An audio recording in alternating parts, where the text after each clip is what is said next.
My name is Sister Elizabeth Riebschlaeger, and I'm a Sister of Charity of the Incarnate Word. I'm here to speak today on behalf of our congregation. In general principle, we are against this bill. I realize that there are a lot of concerns that people have that have been spoken to today. We understand that. But in the long run, we believe this bill is going to be more of a hindrance to accomplishing the objective than it is going to be a help. Also, I find it difficult to understand why this might be needed. I visit prisons, and I can testify that there are many undocumented persons who are incarcerated in prison, some for a very long time in their lives, for their criminal behavior. After they've served their terms, they will be deported to their countries of origin, as they tell me. Somewhere along the line of their history, someone discovered in the process, the legal process, that they were undocumented persons and prosecuted them accordingly, not only for the crime, but also reported them to ICE, which is why they'll be deported after they've served their term for committing a crime in our country. So some undocumented persons have been executed in this state, as has been mentioned before today, but in violation of international law, local authorities refuse to notify their consuls, which is an international law, which means they did not have the opportunity to have provided for them competent attorneys. They may not have been guilty, and the record in Texas for executing innocent people is not good. And a lot of studies have been done to assure us of that, and so these people were denied their rights. So they were not always the criminals. Perhaps we have to be accountable for the fact that they did not receive real justice while they were in our country. But not every one of these have escaped because of legal loopholes like the one Senate Bill 185 intends to address, as I understand it. I would also like to say that as a part of the record, it's not in my statement that I just gave, because I was not expecting the accusations made this evening in testimony, public testimony towards Catholic Charities. And I would like to request or suggest that this committee has a serious moral obligation to verify the claims that were made here. And I would like to suggest that you invite representatives of Catholic Charities and also the Bishop's Migrant Committee in Washington, D.C., if necessary, to come and offer their own explanation of their activities and bring you documentation. They also undergo, as do all 501c3, complete auditing every year by the IRS. So I would like to suggest that perhaps what we heard tonight was more in the nature of hearsay. While this is not a court proceeding, I do think it's a legal proceeding. So I would suggest that you have an obligation to do that. I don't work for Catholic Charities, but I am a Catholic, and I would suggest that to be accurate, those facts have to be gathered in favor of a correct process here tonight. I'm going to skip some of the remarks because of the time, but I would like to call attention, also suggest that we see a lot of faith being put in guns, and I know, Sure. I'll be Sure. finished. I would like to ask the Sister Elizabeth? Yes, sir. Sister Elizabeth, Yes, Senator. I want to ask you if you have additional comments to go ahead and make them at this time. So Thank expand you. on your remarks. Thank you. I'll still try to make it short. I appreciate the hour. But we put a lot of faith in more guns. We put a lot of faith in more laws when people are already being prosecuted under laws of all kinds with regard to immigration.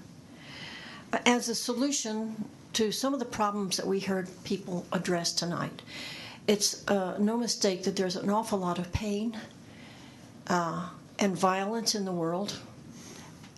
Everyone suffers from those, not just American citizens, but illegal immigrants or undocumented persons, as we prefer to call them, also suffer from these. But I have to question whether or not more laws and more guns are really going to be the solution. The fact is that many people who come here from this country are fleeing violence. Many of them have been victims of physical and sexual violence where they are. Many of them are children who were left alone because they saw their parents being assassinated by political representatives of their own government. Their own soldiers executed them in their home countries, and they witnessed this violence. They're coming here because this country gives them hope. They're coming here because they seek safety. They simply seek a better life, and they want their children to have opportunities. I'm wearing a bracelet here that says RAICES, Texas, RAICES, Texas.org. This is an organization of attorneys and other persons who are working with the unaccompanied children who came here over the summer by the thousands. 2,400 have just been brought from New Mexico to a former man camp in Dilley in LaSalle County. This is tragic. To address these children and their parents as criminals, I think, or as suspicious of drug running and so forth is not fair, is not accurate, is not reality. So I would ask the panel, the committee here, to call some very credible persons, perhaps from this organization, who are working with these persons to see what the truth really is.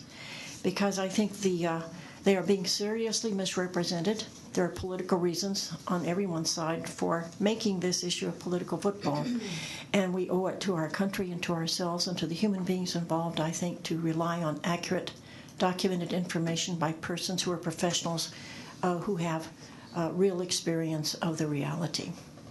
Thank you. Thank you. Senator Lucio. Sister, thank you for your testimony, and I will be having Sister Norma Pimentel here next week, giving me an opportunity to elaborate on the humanitarian efforts that she spearheaded back in the Valley, and certainly inform all my colleagues on both sides of the aisle, good people all, of how people actually should be treated. I love your testimony. I will keep it and cherish it because you reflect on Jesus and what he taught us.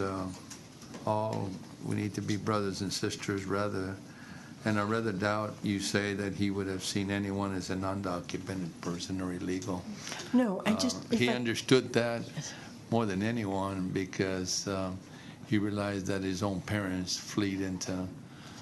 fled, I should say, into Egypt to escape Herod's evil hand. And I am going to make sure that people understand, especially with Catholic charities, and there's so many in this state and in this country who truly want justice for all human beings, no matter where they come from in the world. I am saddened to see anyone lose their lives, especially children who are abused, mistreated, and then killed by anyone, not just one that is here in this country illegally. And the case is that more are killed and murdered each year by non-illegal aliens, illegal immigrants, undocumented immigrants. More are murdered. And I know I can get those statistics to prove that in this country and in this state as well. But I appreciate you being here all day and making sure that we got your testimony.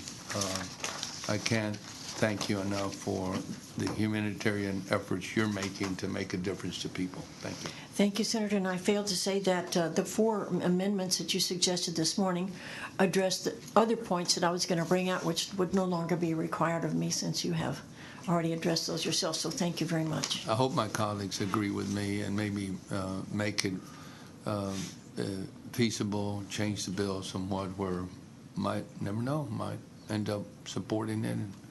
And hopefully it won't be altered or changed along the way. Thank you. Thank you. Thank you, Mr. Chairman. Thank you.